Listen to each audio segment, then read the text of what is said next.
esteemed guest of the morning and speaker, Professor Madhva Menon, Honorable Vice Chancellor, presiding on this function, Professor H.P. Dikshit, Pro Vice Chancellor, Professor S.C. Garg, respected Mrs. Pramila Ramreddy, our guest from Ministry of Human Resource Development, and other respected invitees, friends and colleagues present in the studio and at various regional centers, open universities, and receiving centers all over India.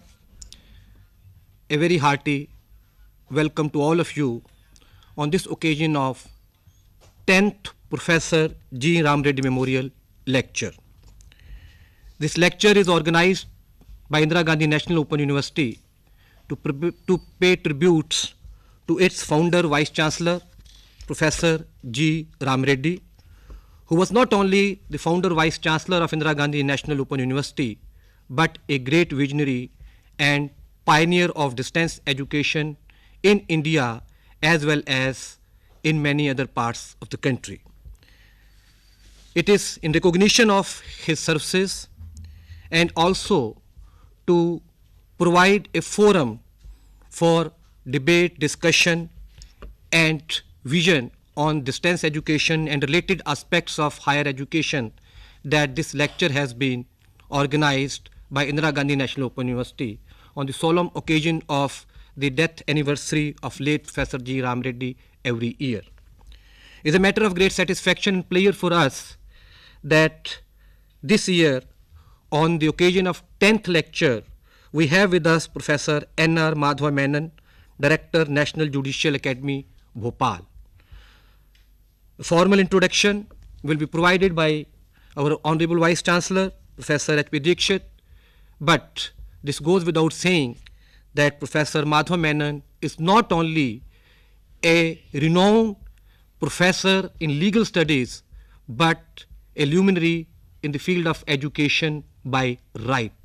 It is therefore our pleasure that he is amongst us to deliver this lecture in an university which is engaged in distance education and is concerned very much even with legal education through distance mode of education. As our Honorable Vice Chancellor will tell you in a few moments that IGNOU is also now starting a school, in fact have already started a school on legal education. So without taking much time, since all of you are keen to listen this lecture, I'll first of all request our honorable guest and Honorable Vice Chancellor to garland the portrait of Professor G. Ramreddy, paying our tributes and also light the lamp to start this function.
I now invite Professor S.C. Garg, Pro Vice Chancellor Indira Gandhi National Open University, to formally welcome guests this morning. Professor Garg.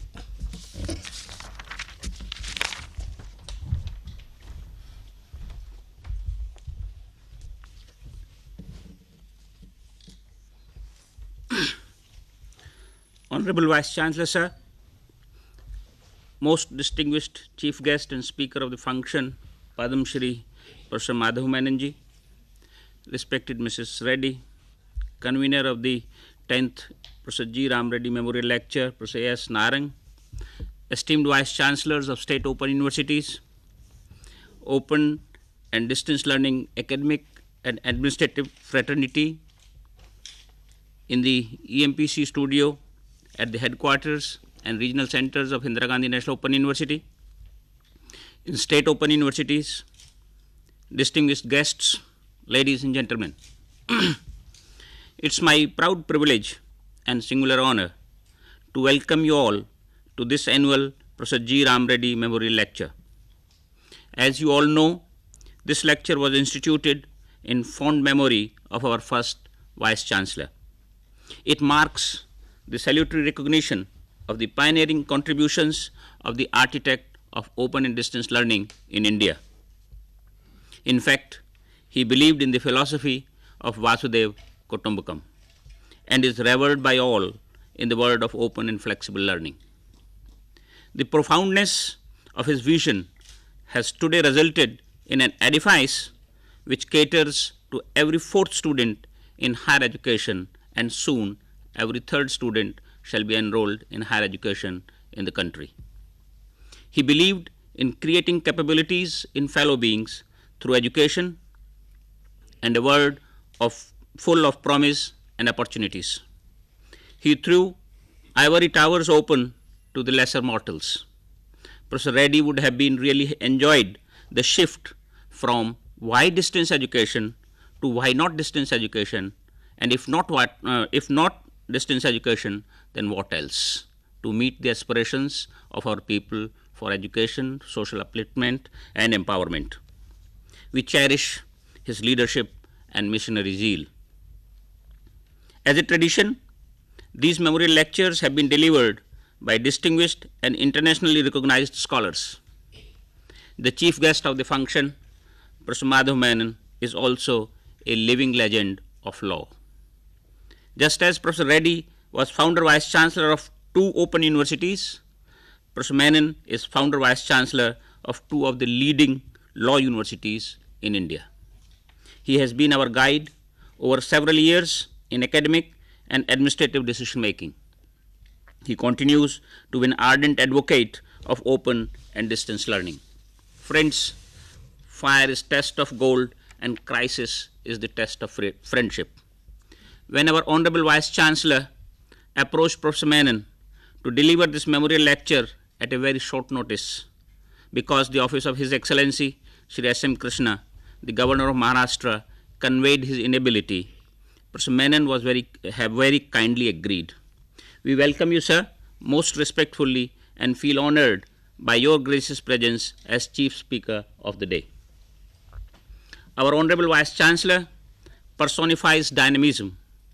He has translated the dreams of Professor Reddy into reality by blending the merits of all technologies and methodologies in taking education to the most remote corners of the country.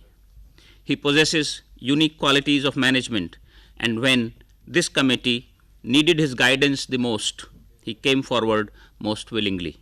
On behalf of us all, I welcome you, sir, with the request to chair the session. Ladies and gentlemen, we are privileged with the presence of Mrs. Reddy amongst us today. She is a source of strength for us all, and we look forward to her continued blessings. I welcome you, ma'am, most heartily. Audience forms an integral component of such functions, and with you in the face-to-face as well as in the virtual mode, this occasion becomes memorable. I welcome you all and request our Honorable Vice Chancellor to pay tributes to Professor Reddy and introduce the speaker of the day. Thank you.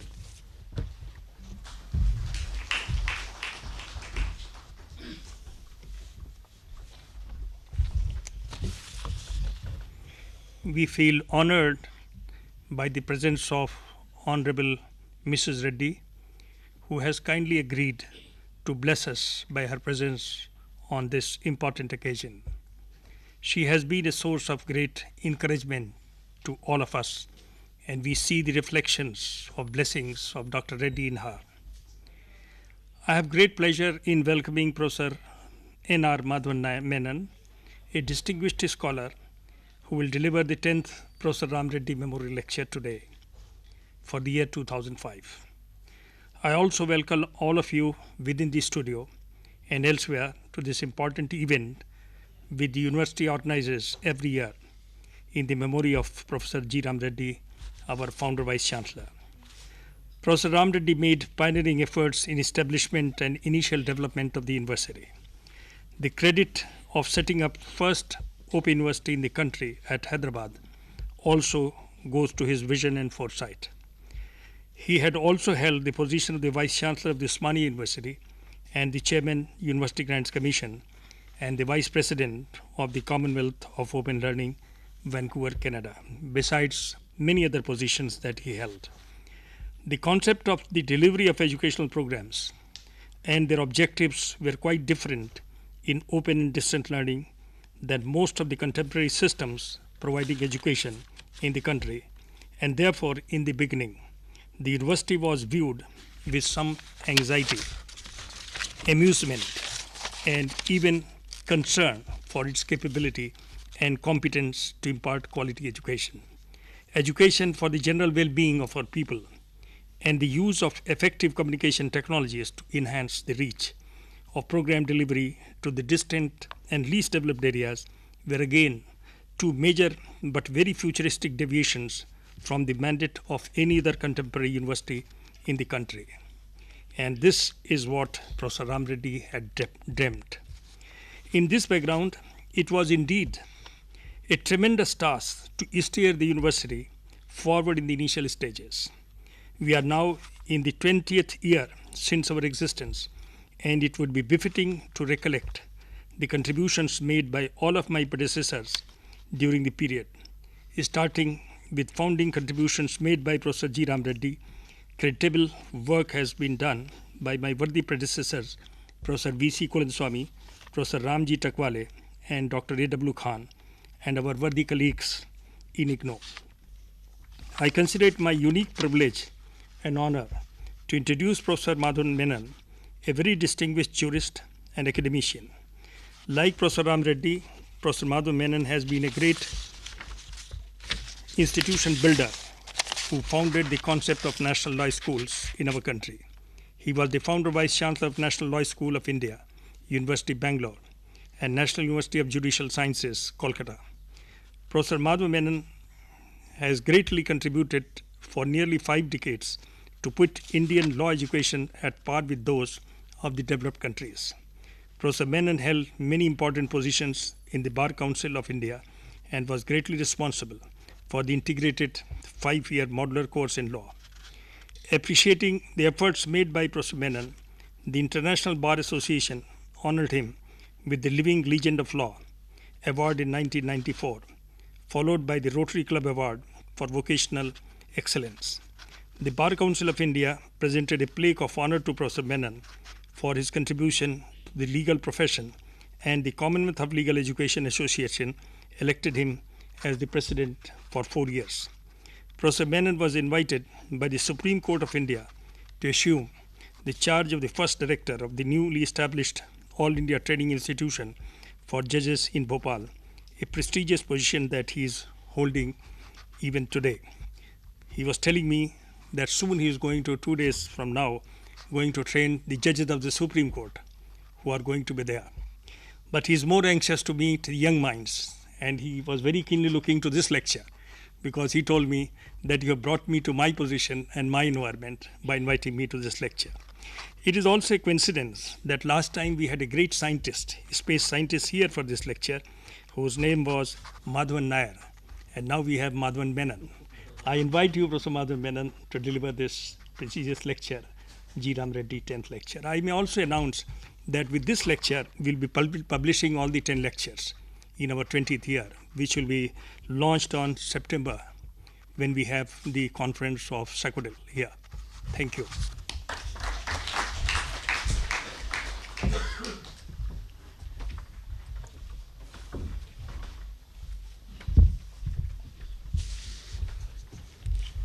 Mr. Vice Chancellor, Mr. Pro Vice Chancellor, Srimati Reddy, distinguished invitees, ladies and gentlemen. Let me begin by thanking IGNOU and its distinguished Vice Chancellor for giving me the honor to deliver the 10th Ram Reddy Memorial Lecture. IGNOU today is an acknowledged leader in the field of higher education, which it has taken to the masses not only in this country but across the globe. Through its large number of network of study centers and a large collection of standardized reading materials which are being used by the traditional universities as well. We admire the vision and untiring efforts of the men and women who dreamt about the idea and put it in practice in such a short time. Well, most academic scholars, my friends tell me, do fail in the matter of administration of universities. In fact, good scholars do not venture to take up vice chancellorships. I remember when I was in Delhi University, Professor, that economist who was distinguished after Ganguly, K.N. Raj. He had to be persuaded by Mrs. Gandhi to continue as Delhi University Vice Chancellor, whereas he wanted to be back in his school, in the Delhi School of Economics. Whereas we find in Professor Ram Reddy, who combines vision, scholarship, and tremendous administrative skills in such great measure that eventually he became an institution by himself. Had he lived few more years, I believe India would have had many more new initiatives in higher education, giving it competitive advantages at a time when we are facing trade in educational services. I pay my humble tributes to the man who endeared himself to everybody in the academic world by rare qualities of head and heart, humility, compassion, commitment to education, and capacity to lead all sections to his vision. He would be happy to find that the child that he gave birth to has now come to adulthood under the able leadership of Professor Dikshit Garg and a growing band of distinguished teachers and researchers. I prefer to speak today on legal education, a subject on which I spent nearly half a century, and a subject on which IGNOU is yet to take up in a big way for higher education. The Bar Council of India, a little while ago somebody asked, would the Bar Council permit IGNOU to take up professional legal education? The Bar Council of India, I submit, is under a mistaken impression that professional education in law cannot be given through distance mode and open learning systems. They have not realized that what modern technology can accomplish given the competent guidance of experts of IGNOU standards. I am sure Professor Dikshit and his team will not give up to the Bar Council's ignorant decision and will pursue the matter if necessary with the government, and the government might amend the Advocates Act if needed to let IGNOU take the lead in the spread of legal education, liberal, professional, and vocational. To clarify the matter, as I read the Advocates Act, the authority of the Bar Council is limited to determining the eligibility standards for enrollment to the bar. Legal education is not to be confined or conceived to be limited to litigation in court. Law is to be conceived as a liberal science, which is as large as life itself, which is so important in the life of every man, even an illiterate man, because we are governed by rule of law and a constitutional system which is committed to law as an instrument for governance. given this large perspective of the concept of law in our society, I do not think that a Bar Council can limit the study of law to what it prescribes as the necessary requirement for practice in the profession.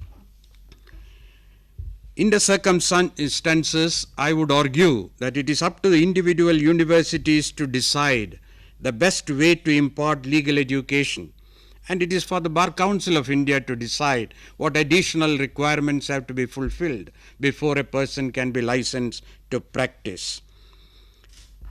I have noticed while being in the Legal Education Committee of the Bar Council of India that external LLB of London University, which is comparable to what IGNOU might be able to offer in this field, have been allowed to practice in India after an examination administered by the Bar Council of India. So if external LLB of London University could be admitted, I don't see why an LLB degree of IGNOU would not be able to be admitted with similar eligibility or entrance tests the Bar Council might like to prescribe. Therefore, IGNOU, when it wants to develop its School of Legal Studies for professional education, have several options. One, try to persuade the Bar Council of India to see reason and agree to have IGNOU start LLB through the distance mode. And after the degree is completed, if they want any additional qualification for to be acquired, let a bridge course be established in whichever universities the Bar Council would like to conduct it for the IGNOU graduates to get the eligibility for joining the profession. Every year, nearly 20,000 law graduates take their degrees from nearly 450 or so law colleges in India. According to my estimate, not even 1/4 of those law graduates seek entry into the legal practice. People are pursuing legal education for improving their qualification, for being good citizens, for joining civil services, for giving supportive services to industry, commerce, trade, what have you. Now, for this type of education, we will be spending too much of money if we are to insist on the same Bar Council standards of classrooms, 80 students in a class, so many teachers for so many students, things like that, when legal education can be imparted at much more cost-effective manner by the distance mode perfected by IGNOU and being offered for every other subject. Therefore, taking account of the increasing demand for legal education, it will be important for IGNOU, because it owes a responsibility to the society, to convince the Bar Council, if necessary the Government of India, and get on to professional legal education as I suggested. A second course open to IGNOU is to organize the LLB instruction covering the subjects prescribed by the Bar Council of India and more, and announce that it is a liberal academic degree and not necessarily a professional degree, and let the Bar Council decide under what circumstances they could admit such graduates from IGNOU. That's a second option. I wish that IGNOU does it in this important occasion, because in the process it would have done some more social good. And that, what is that?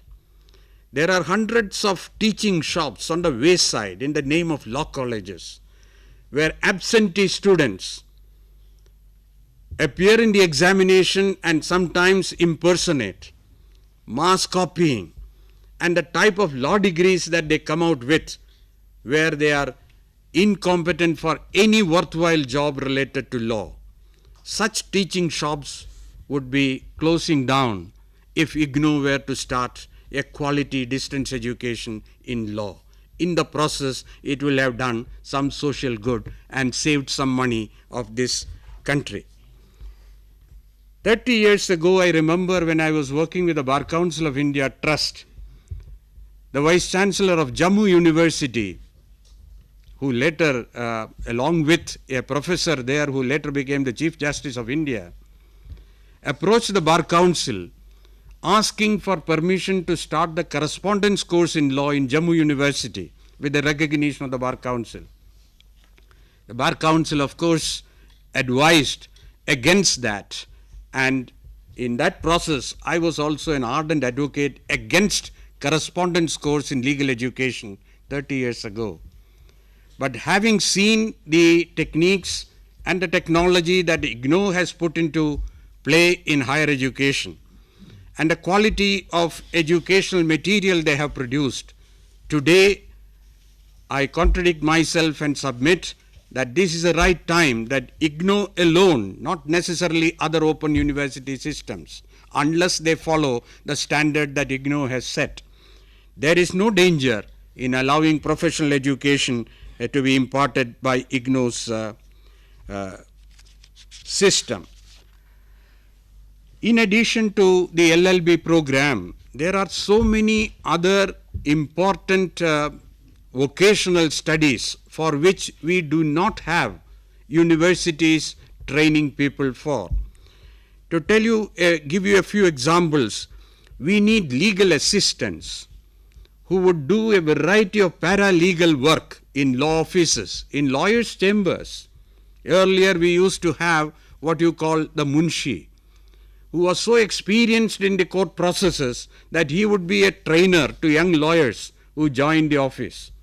Now those munshis are no more there. At the same time, every lawyer need necessarily have to have a certain amount of paralegal personnel in his office to conduct the interview, to collect the documents, to process the matters through the court registry, etc., to prepare the clients or the witnesses or whatever. A number of activities for which I know in Delhi, certain lawyers are paying as high as 25,000 rupees a month. Now, because there are any number of LLBs without job, they go for these paralegal duties and they do not perform it also well because they think they are also lawyers eligible to become judges.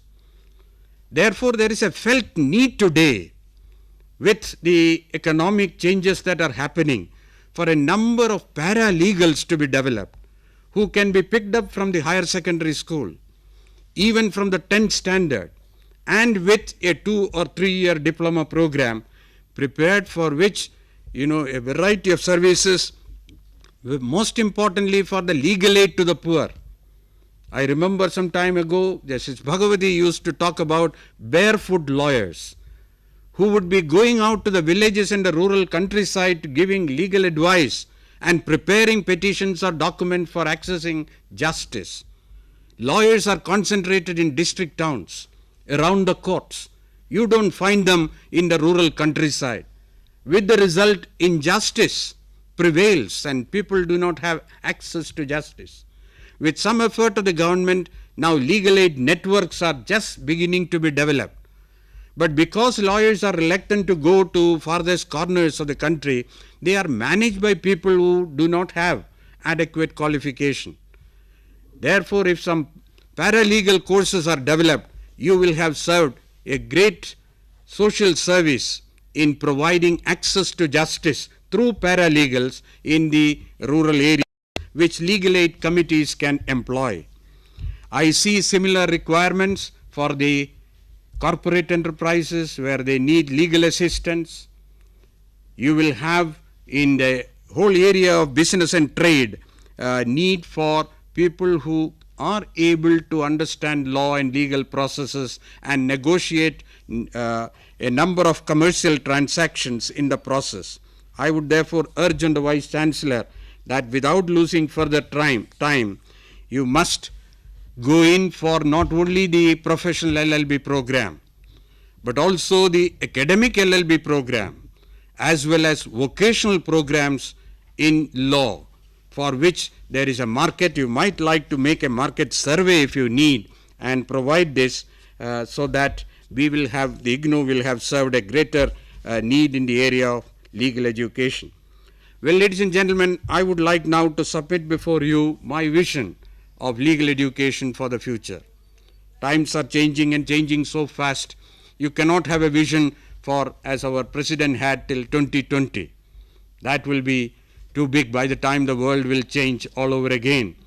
So a vision for the next 5 years is perhaps necessary for any educational planning.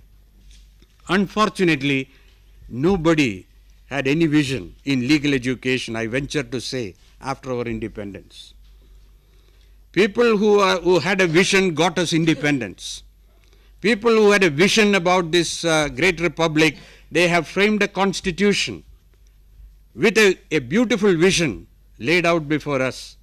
But those who were in charge of legal education did not get a similar vision as to how the educational program with respect to law, which we have adopted as an instrument for development and change, how that should be organized in the schools and colleges, have not been the idea of anybody's vision. I believe that after an initial hesitation, the University Grants Commission, when it set up the curriculum development centers in the 80s, there was a committee appointed for the development of the curriculum in respect of law. That was almost 30 years after independence. And in the process, the question arose as to what should be the vision that must get reflected in the curriculum for legal studies. So fundamental. Because of the general impression that law is not a serious study, it's easy, it is simple, any rejects or below average students can go to the law faculty and get a degree. Nobody ever thought that this must be serious business for higher education. Therefore, we found that there is a great gulf or a gap between the needs for legal studies in India and what was actually being imparted by the universities and colleges in the name of legal education. There was decreasing relevance of legal education for society. How to increase the relevance of legal education? There were arguments advanced in the Curriculum Development Committee that law must be studied in social context. There must be greater multidisciplinarity in legal education. Legal education must be skill-oriented rather than mere theory and concepts. A variety of arguments which are all well taken, and we have from the UGC a series of courses recommended to be introduced in legal education, which the Bar Council incidentally refused to accept. That's a different story. And when the Bar Council did not put it in that way, the universities which were funded by the University Grants Commission were also not interested to take it for legal education. So there it is there in the cold storage. At the same time, the Bar Council of India, having made several efforts passing resolutions for improving legal education, which the universities were not willing to buy, they got desperate and created a committee to examine as to how legal education can undergo fundamental change. What sort of a vision that could be brought into the scheme of things for making a difference in the future of legal education. And out of this exercise came what is called the 5-year integrated legal education program. And you find that the approach of the Bar Council was also similar to the UGC Curriculum Development Committee of bringing social sciences closer to law, to make social reality the context in which legal discourse can be organized, to make law an element of development, instrument of development, and an element for social change, to have legal inputs. But interestingly, again, if you look into, if law is so central for social change and development, how come there is no law member in the Planning Commission of India? The Planning Commission was not on speaking terms with the Law Commission. So much so, you develop your development plans, Parliament legislate on the basis of the development plans. The moment the legislation comes in, a writ will go and the law will be declared either invalid, null and void, and you go on the operation again.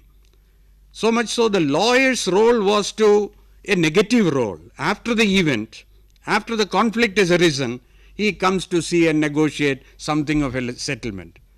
Whereas if law were to be put on the forefront and then start the planning, you would have avoided a lot of conflicts and disputes on which we unnecessarily spend money at great time and expense.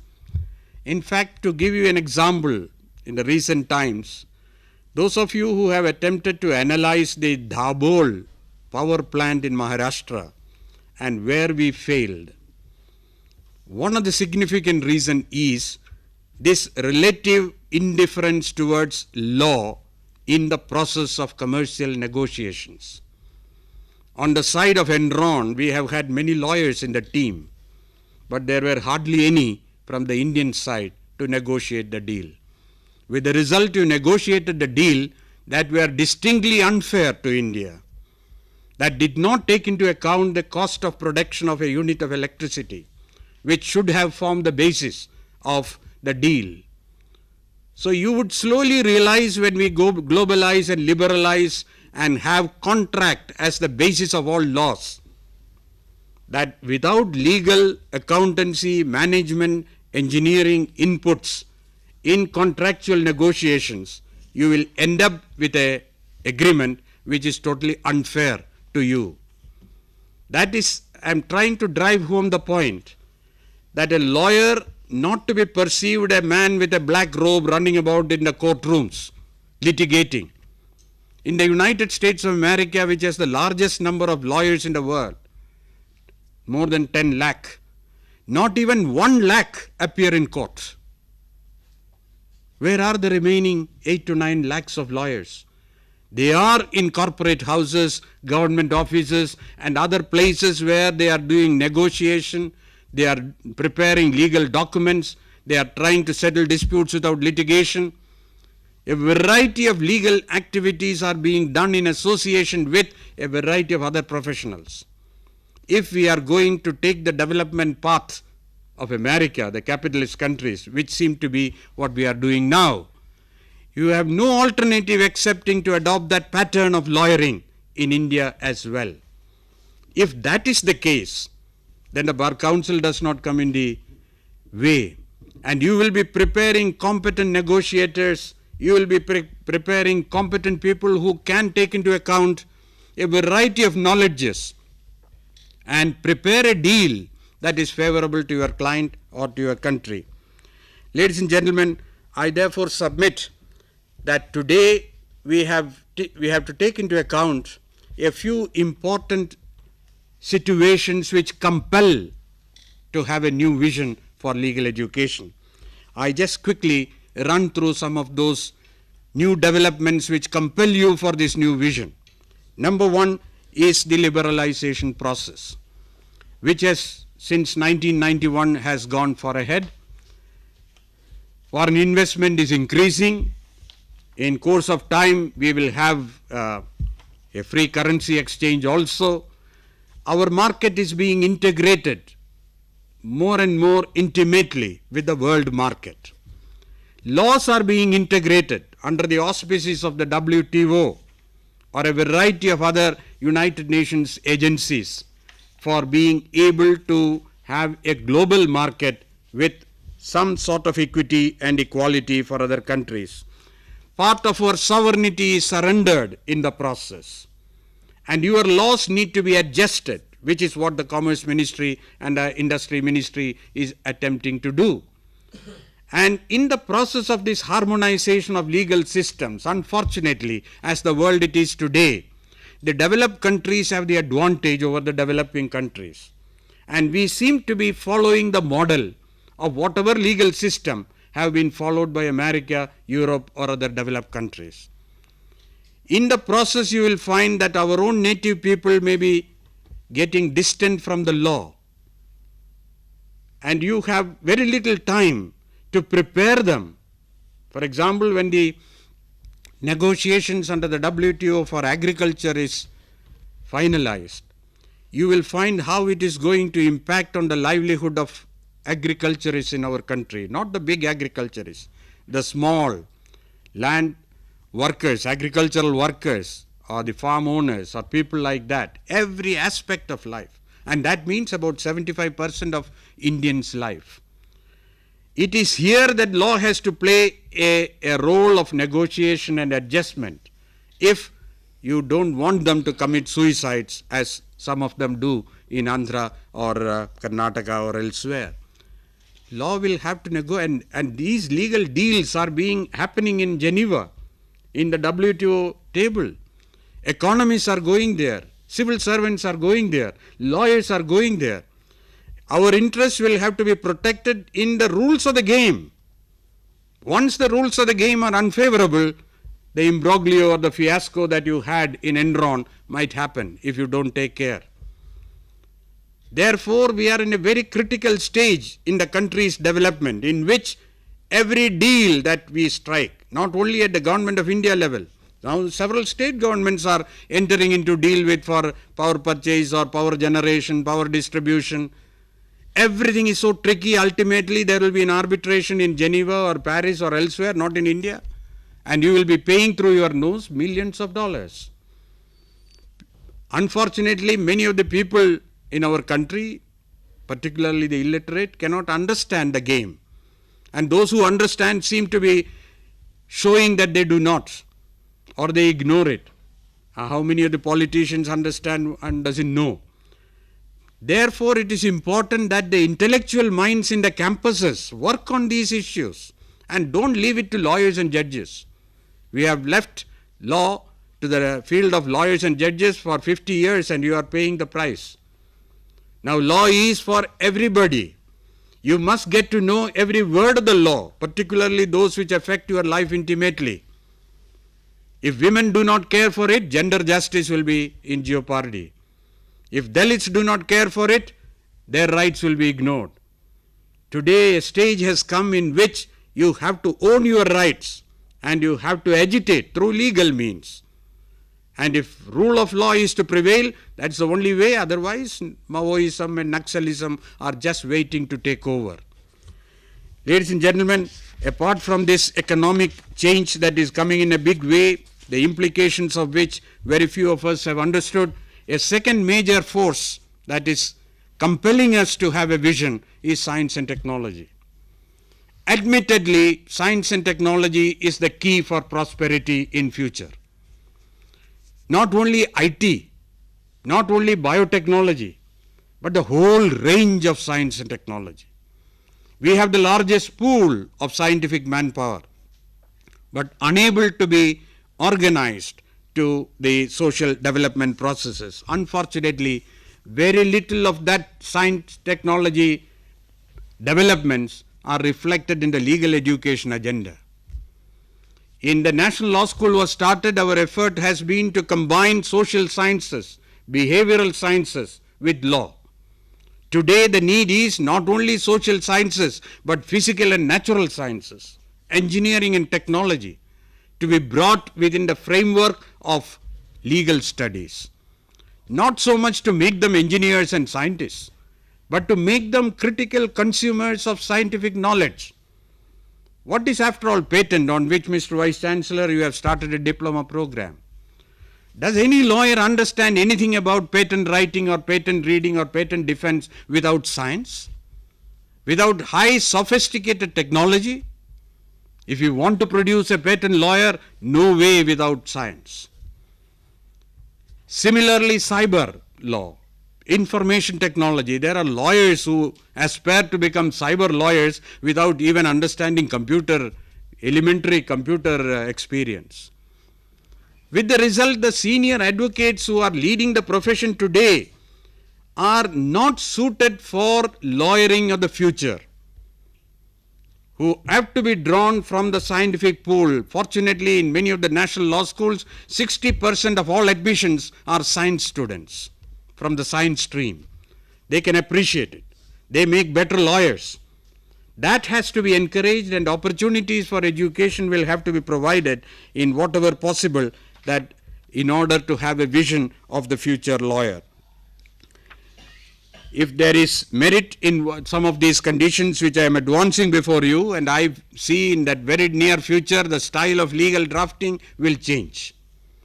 The style of discourse, legal discourses will change. The method of dispute settlement will change. Lawyering cannot be just arguments day in and day out, huge piles of papers, etc. Computerization, automation is already happening, and you would find that settlement outside the court through mediation, conciliation, arbitration, negotiation, lok adalat, what have you, will settle 90% of all disputes. People don't have the time to wait for 10 years and spend so much of money and with uncertain results. So the style of disputation, the style of dispute settlement is all likely to change, which must be reflected in your legal education agenda of 2010. I would like to strengthen my argument for a new vision by giving some insights into the vision from my experience at the Bar Council and the National Law School. Very briefly, I see that the time for those very general education, that can also be had because everybody is supposed to be knowing the law. Why not introduce law in the higher secondary school? Why not introduce law as a subject in your BA or your BCom or even BSc? This is for a general understanding of law, which you need not have a full-fledged law program for that. This will give them an introduction to young children about what this law is all about, and might persuade them to take up either your vocational stream or your professional stream in higher education.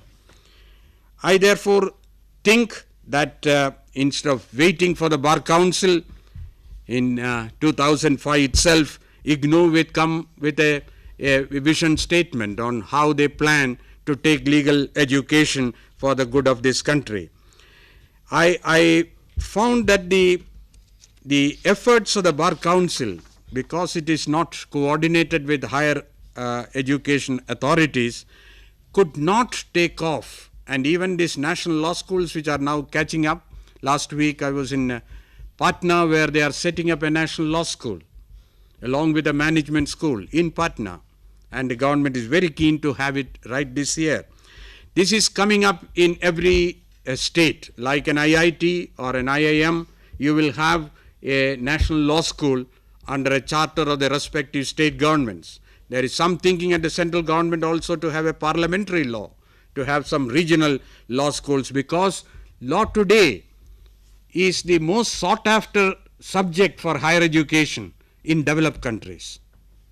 You go to America, if you can get to a Harvard Law School or Columbia Law School, that is first preference. Thereafter only medicine, engineering will come. Even today, this has been the trend for the last 25-30 years in America. Because it is highest paid, there is no limit to what you can earn in the field of law. And the innovative, and I think that this trend for study of law, if law is going to be envisioned as an intellectually stimulating discipline, which is professionally significant, providing a variety of opportunities for challenging young minds, you are going to attract in this country the best of minds to the study of law. And once they are in, you cannot give a mediocre program. They will not be satisfied. They will revolt. That's unfortunately the state today. You have exceptionally bright and talented students, but a poor average faculty. Now, unless you prepare the faculty for this change, give them this vision, give them the leadership, give them the tools for that, the young minds who are being attracted to law will not be able to perform as they aspire for. It is likely to happen, as I perceive, because changes are happening in a big way. As the Vice Chancellor mentioned, even the Supreme Court judges felt that they need continuing education and have asked me to organize a program at the Judicial Academy where they will be spending few days next week. Therefore, if it could happen across the board in the matter of continuing education, in the matter of entry-level education, you would find that in course of time, and I would put it like this: legal education will transform into what I call justice education. I keep giving this analogy that as medical people, doctors are concerned more with health rather than disease. Lawyers should be concerned with justice rather than disputes. And with that, a total perspective emerges that if you are not only an agent for dispute resolution, which anyway you are, you have a larger role to reconstruct society using the instrument of law. You perceive yourself as a social engineer. You find a role in planning, in governance, in industry, in every enterprise that modern society is venturing into, because you are committed to lawful, peaceful, directed change, using the knowledges from social sciences, from technology, from science, management, wherever you get from. That is the skill, that is the art that lawyers are expected to do, which according to me, with my little experience, I see the agenda. The agenda, therefore, for reform, there are so many other things. Today I find a village in Kerala, a panchayat in Kerala, Plachimada, is giving real death threat to the mighty multinational called Coca-Cola. Decentralized administration, which is what is attempted by the democratic revolution brought about by 73rd, 74th constitutional amendments. When that happens in our country, you find that there will be need for legal inputs at the village level. Therefore, if decentralized administration is going to stay in our country, if economic liberalization and globalization is going to stay with us, if science and technology is going to be the guiding light for future development and prosperity in our country, ladies and gentlemen, I see no alternative to give a new vision and direction to law and reach out to the masses with this tremendous legal knowledge and not confine it to urban centers or court-oriented legal practice. Well, I've gone too far. I have a prepared text because this is a memorial lecture. I suggest one more thing and I sit down. That's about the Law Practice Institute. There is tremendous scope in this country for people who have got a law degree but not learned much about legal profession. If you can provide a 6-month sort of intensive training, which is skill-oriented, which is ethics-oriented, which relates to the use of law in a variety of interpersonal relationship, you would have helped a number of law graduates to find their rightful place in society. This is what I call a law practice institute. In fact, after relinquishing my office, present office in Bhopal, I want to experiment with a law practice institute for those unfortunate law graduates who haven't been able to get good education, enabling them to step into practice with the minimum competence that is required for a person to be called a lawyer. Well, there is a big void. The vision is very clear. The circumstances which compel us to have a vision I have outlined. Now it is up to the future educators to give a vision and direction, something which is meaningful, something which can happen in the next couple of years. If that were to happen, I should think that we will be fully prepared to exploit the opportunity that will be opened up by trade in legal services.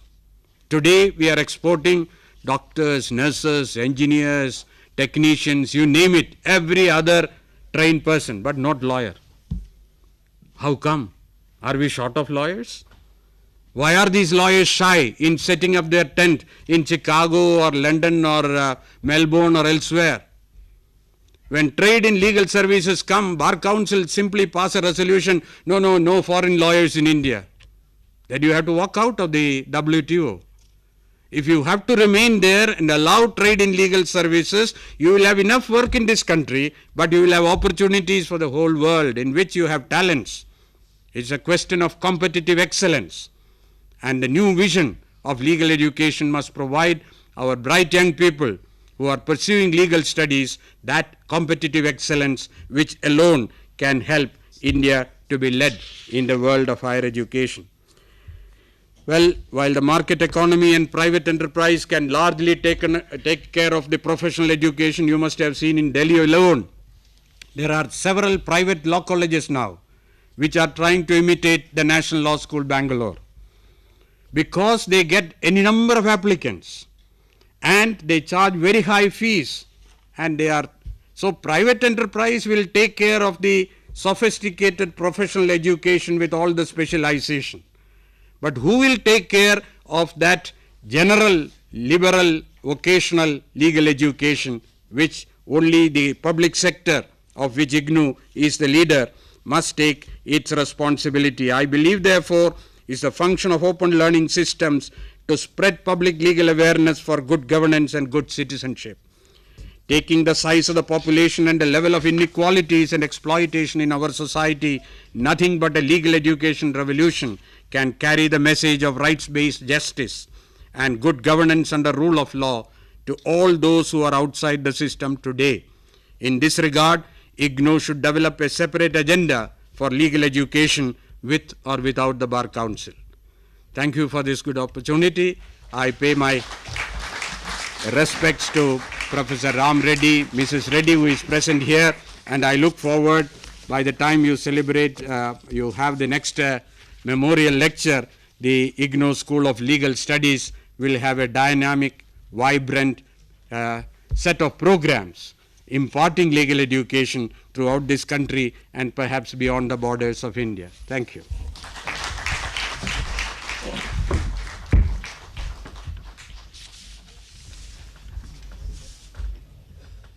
Thank you, Professor Menon, for your kind appreciation for the Indira Gandhi National Open University for the task it is undertaking, your valuable advice with regard to going ahead with the legal education, reminding us of our responsibility towards legal education, and of course, a very stimulating lecture on vision for legal education. I'm sure that Professor Menon's lecture might have created some stimulation in the minds of our listeners and viewers, and some of them may be keen to ask him few questions. Mr. Chairman, sir, if I have permission to extend this session with few minutes, thereby we can provide some opportunity to our listeners here and at regional centers about for 10 minutes if they have any clarifications or questions to ask. But please be brief and ask sharp questions rather than making parallel statements. As always, excellent exposition. But how do you think we will be useful from the distance education point of view to attack that recently uncovered interlocking of the lower judiciary? I mean, I'm referring to the TCI's recent finding. Lower judiciary found to be corrupt next to police only, which is getting strengthened by a lot of excessive quota of lawyers being produced by very substandard colleges, law colleges. Hyderabad, please, you come in. Sir, there's a call from Hyderabad. So Hyderabad, please come in. Hyderabad. We have Professor Hargopal and quite a few long associates of Professor Ram Reddy, including some principals of law colleges and other colleges. Professor Hargopal would like to interact with Professor Madhav Menon. Hello, Professor Menon. On the one hand, you are talking about the inevitability of globalization and also of social justice. If globalization itself is anti-justice, how would the law resolve this emerging contradiction between globalization and the requirements of the rural poor and the justice that you are concerned with? Over. Sir, would you like to respond? Immediately? Yes, I didn't say that globalization is anti-justice, but globalization will be fair to both parties if there is a level playing field. And that level playing field or the creation of it is the function of law. And therefore, how best you can use your law to create that level playing field to take advantage of globalization will determine the quality of justice that people will have in the process. Shillong, you can come in, please. Shillong, yes. Good afternoon, sir. Speaking from Shillong. Sir, you spoke about paralegal courses, that is having short-term courses like diplomas and certificates regarding legal studies. Now, our university has a number of short-term diplomas and certificate programs. But what people generally don't seem to understand, that a diploma program or a certificate program stands on its own right, and it is not meant to be compared, say, to a degree or a postgraduate degree. It is vocational or professional in its own right. How do you think, sir, that we can bring about a change in the mindset regarding this? Thank you. Over. I think it depends on you are being able to make a market survey of the type of people that the legal market is looking for and designing the course accordingly. Then you will have campus recruitment for such graduates, provided you maintain the quality. Yes. From Bangalore. Just a minute, please. Bangalore, please come in. Bangalore, you're welcome. Sir, we are very happy to listen to the inspiring lecture. In fact, we have some dignitaries with us. I have one question. This is with regard to the law ministry thinking of providing the alternative legal systems. Of course, you mentioned a few things about that. In that context, distance education, how it will be useful. And one dignitary is there. Hello. One more question. Hello. This is regarding the recognition of this legal program or management programs conducted by IGNOU with the corporates and institutions. If, as Mr. Menon was pointing out in his speech, if there is a collaborative effort between the corporates and institutions along with IGNOU to suit their requirements, this will become more successful. Otherwise, in the practical context, it is not becoming successful. They say that distance education, people will not be taken for a lecturer position or professor position or for any other corporate position. If the institutions and corporates, with them IGNOU starts working, it will become more successful. This is my question. Thank you. I have no difficulty in agreeing with that institutions must collaborate so that what you produce will be useful to the institution to whom you intend to serve. That initially a little planning is required in that regard. Regarding the earlier question of ADR, the alternate dispute resolution methods, which is something in the ethos of this country, and today the world over is not in favor of litigation in court, which is time consuming and expensive, and they are looking for alternatives. And when we look for conciliation or arbitration or mediation, something which we are presently doing in Lok Adalat, not necessarily in a trained scientific systematic way. We want such scientific development of these alternate dispute resolution systems, which has a theory in it and which has practice in it. I think it would be possible for distance education. IGNOU is already doing it in a variety of skill-oriented courses. It could be developed imaginatively for the alternate dispute resolution also.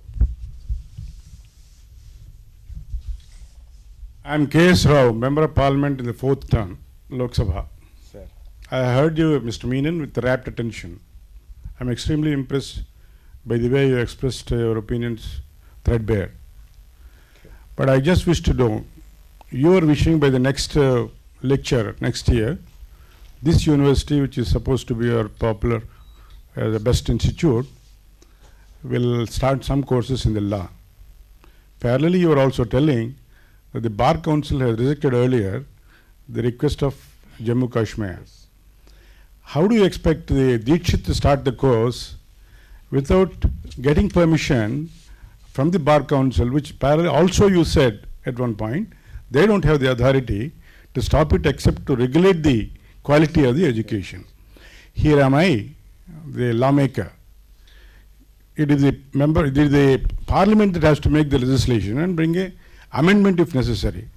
As a senior, as a learned, as a revolutionary in law, Have you ever made an attempt to take this to the knowledge of the Parliament, not necessarily to the law minister?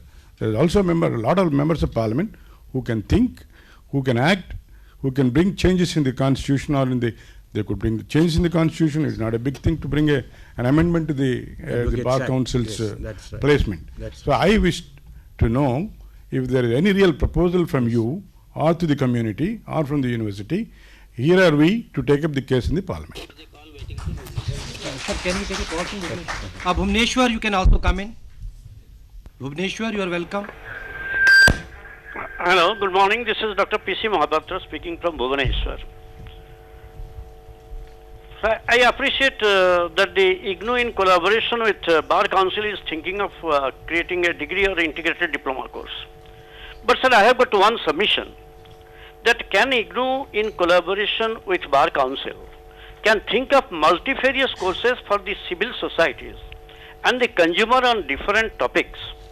Suppose for example, a businessman needs to know about commercial law. We want to know about the taxation law. Somebody in the medical council may need about the medical law. Suppose with the educationists we know about the education code and act. Can this be possible? This is my submission to the chairman. Let me take the last question first. I think you have said about what IGNOU should be aspiring to do. It is not necessarily with the Bar Council. You must be doing it with the appropriate agency. You mentioned about medical law. There is a felt need. I read in the paper yesterday only that many doctors are enrolling for LLB and putting in 3 years of their time to learn minimum law that is required for medical practice, for running nursing homes, for health administration. Therefore, IGNOU will have to negotiate with the medical council and find out as to what appropriate legal programs can be offered to busy doctors who cannot go to the law college to study law. Therefore, like consumer law, energy law, education law, different sectors of society requires a whole deal of legislations which are already in our statute book. And these are short-term continuing education courses which IGNOU is uniquely situated to administer. And therefore, this can be possible and this must be done. Regarding our Honourable Member of Parliament who has raised a very important question as to why the government is not already in the picture when so much is necessary to be done. Sir, to my knowledge, the Bar Council itself has submitted 3 years ago a set of amendment to the Advocates Act, which are either pending in the Law Ministry or some other department. I also know that Law Commission has made a recommendation for reform of the legal profession, which includes legal education as well, which wanted to have a certain agency to be created, like you have the AICTE for technical education, you have the Medical Council for medical education. Like that, it was suggested that we should have a broader agency for regulation of Bar Council, regulation of legal education, which includes the Bar Council, the University Grants Commission, perhaps the universities like IGNOU, and the concerned interest groups, maybe the Federation of Trade and Commerce, which is so much dependent on law, not only of this country, but even foreign law. I think I would submit you a brief note, if you can take it up in Parliament, which we can take it forward in our broader vision. Thank you. Jabalpur, if you are online, you are welcome. Jabalpur, if you are online, you are welcome. Good afternoon, sir. How your vision will popularize the legal education for the common people of our country, especially in respect to human rights, consumer rights, and the traffic rules and other things? Over. Yes, sir, that is one of the easiest things which IGNOU can immediately do. It has already, I understand, a human rights certificate course. They might perhaps now extend it as a diploma program. They can tailor it to the needs of the common man, whether he is an agriculturist or he is an urban settler or he is a police constable. You have to develop a packages appropriate to the requirements of a person in his different positions, and this is something which IGNOU can experiment and popularize. There will be great demand And by doing that, you are not simply giving legal knowledge. You are giving a democratic revolution under rule of law to our society, and thereby bringing the mainstream to enjoy the fruits of freedom and the constitutional guarantees. Therefore, it is time that we have to think in those lines. Your question is well taken. Well, I may mention that we have been toying with the idea of setting up a school for law, and we had to go through various stages, including expenditure and finance committee, and they all appreciated. And the school came into existence only a few months ago, in the year 2005. But we have been working on it. The target group where there is no problem of recognition and we develop credibility is those who have already been certified by the systems that they exist. A very good example is that of the MBBS doctors.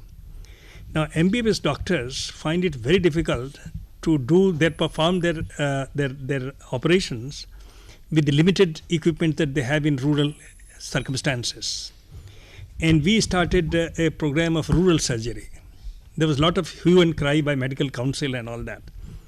But even University Grants Commission wrote a very terse letter, but we told them that they are MBBS doctors. You have no course to make them work under circumstances in which they have to work. And all that we are doing is that we are training them to work in those circumstances. We are not giving MBBS degree, and this worked very well. Now, another thing that we have done, similar thing, is that in cardiology, unfortunately, the cardiac problems have increased tremendously, and there are no specialists. So what is happening is that the normal medical doctors, they refer to specialists, and in the process, many of them suffer a lot of problems, especially in rural areas. Now, the medical council this time has not spoken anything about it, and fortunately, as Professor Menon says, the credibility of IGNOU is so much that the best people in cardiac, like Professor Trehan, like Professor Habibullah, they are writing our course content. So nobody is asking anything about it. And in law also, even before the law school came into existence, the Ministry of Human Resource Development was kind enough to allow us to go ahead even without the school. And this World Intellectual Property Right Organization joined us in writing this program, the diploma.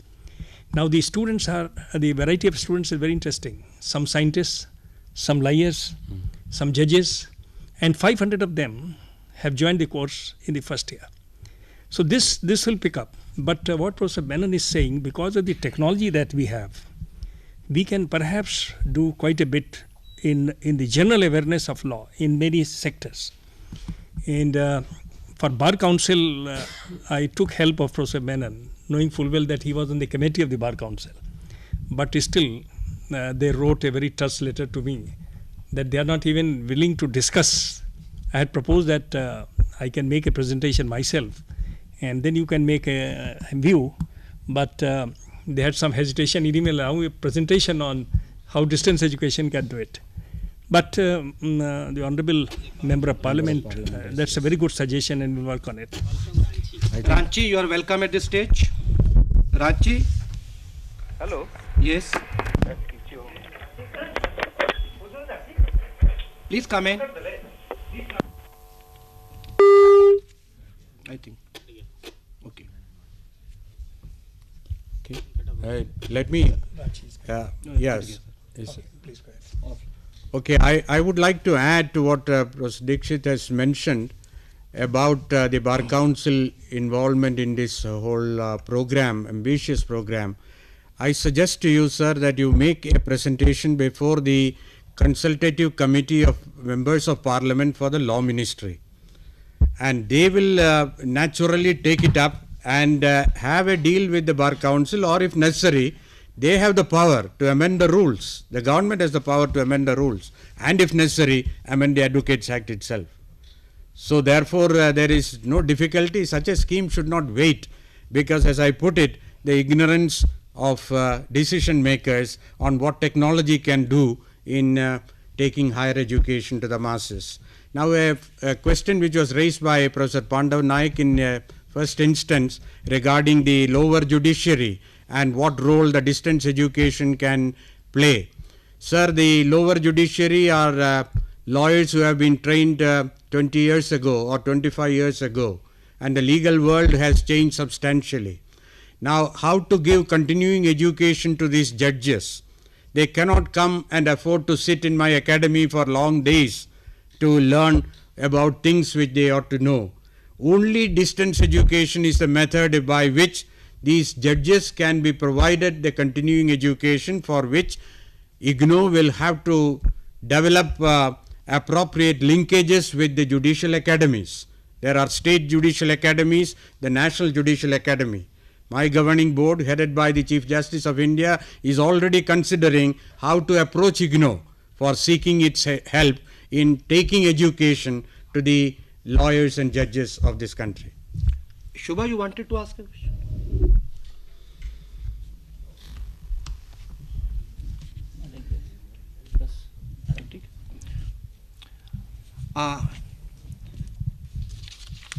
In any case, we have already exceeded by 20 minutes, so I think, sir, it's time to.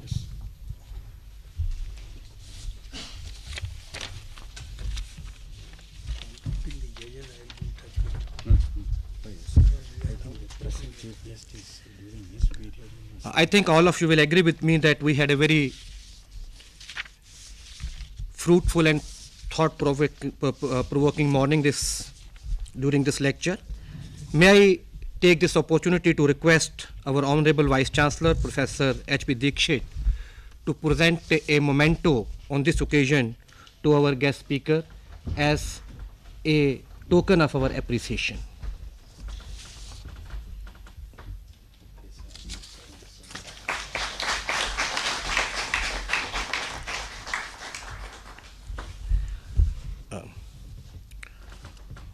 Honorable Vice Chancellor and Chairman of the function, I seek your permission to have the privilege of performing the pleasant task of proposing a vote of thanks, sir.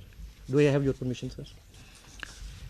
Honorable Vice Chancellor, the President of the session, this is my proud privilege to perform this pleasant task of proposing a vote of thanks. Friends, on behalf of Vice Chancellor and on behalf of Professor G. Ram Reddy Memorial Lecture Committee and IGNOU fraternity as a whole, I take this opportunity to express our heartfelt thanks to Padam Shri Professor N.R. Madhav Menon, not only for his kind acceptance of our invitation at a very short notice, but also for a very stimulating and thought-provoking lecture this morning. In spite of his previous accepted commitments, he had made it possible to be present here. It will be my duty to inform you that he came to Delhi only this morning and is leaving back immediately after this lecture. So that was his commitment to IGNOU, that he accepted this invitation in spite of his busy schedule. Sir, we are beholden to you and express our sincere thanks for your kind acceptance of our invitation. Our thanks also go to Mrs. Pramila Ram Reddy, who came all the way from Hyderabad to participate in this important commemorative function. She has been with us on earlier occasions also, and we get encouraged by her kind presence. This also gives us a sort of encouragement to remember Professor G. Ram Reddy by her presence. Professor H.P. Dikshit, our Vice Chancellor, a dynamic steward of institutions, has always taken a keen interest in all creative activities of the university and provided tremendous leadership. In organizing this lecture, the organizing committee received his full support, guidance, and blessings. In fact, when we in the committee were feeling a bit uncomfortable at the last minute information from His Excellency the Governor of Maharashtra, who, as Vice Chancellor told you, had earlier consented to deliver this lecture, because of his sudden other commitments, his inability to come here, it was Professor Dikshit who came to our rescue and used his personal rapport with Professor Menon and made him to agree to be with us this morning. Our heartfelt thanks to you, sir, for all your guidance, help, and encouragement all the times. I express our sincere gratitude to you. While our Vice Chancellor provides us guidance, help and vision at the level of implementation of these decisions, the stewardship is provided by our Pro-Vice Chancellor S.C. Garg. For the information of this House, for our Vice Chancellor, there is no holiday or no off day, whether it is a Saturday, Sunday, Holi or Diwali, and that is followed very systematically by our Pro-Vice Chancellor. So therefore, we get all the help, encouragement to work during 365 days of the year, and that is what lies behind the success of this university all these years, and that is so with regard to organization of this lecture, sir. Sir, our thanks to you for all the help and guidance. And in spite of being a weekend, a large member of guests, including Joint Secretary, Higher Education, Shri Sunil Kumar ji, Member Secretary, ICSSR, Mr. Sen, Honorable Member of Parliament, large number of Vice Chancellors, Professors, Senior Faculty Members at State Open Universities, at our regional centers, Directors of schools, Heads of the division, faculty members, and officers of the university here in the studios. They have all responded to our invitation and are with us. I express my sincere thanks for their benign presence and active participation. I convey my thanks to the Director, Electronic Media Production Centers, producers of this program, cameramen, technicians, and all staff members of EMPC for providing facilities, technical assistance, and all help in organizing this lecture in the studios of EMPC. My thanks are also due to the administration and finance division of IGNOU for taking all the care for administrative and financial aspects in organizing this function. Sir, last on my list is an important name who is a person who is totally committed to the university, is available to perform any task assigned to him in perfection, but is never in a mood to get credit or recognition for that. He has done it once again today. He is chairman of Professor Ram Reddy Memorial Lecture Committee, Professor A.R. Khan. Having done all these arrangements, he still is not perhaps present in the room and is looking after the arrangements outside. So, sir, I think that he deserves our appreciations. I convey my wholehearted appreciations to my chairman of this committee, Professor Ahmad Raza Khan, and I'm sure others will follow him in these types of commitments to the institutions. With that, I once again express my thanks to everyone for joining us, for helping us, and seek your permission, sir. And, sir, I think with that we can close this function. And I take this opportunity on behalf of the committee to invite you all for a cup of tea outside. Thank you very much.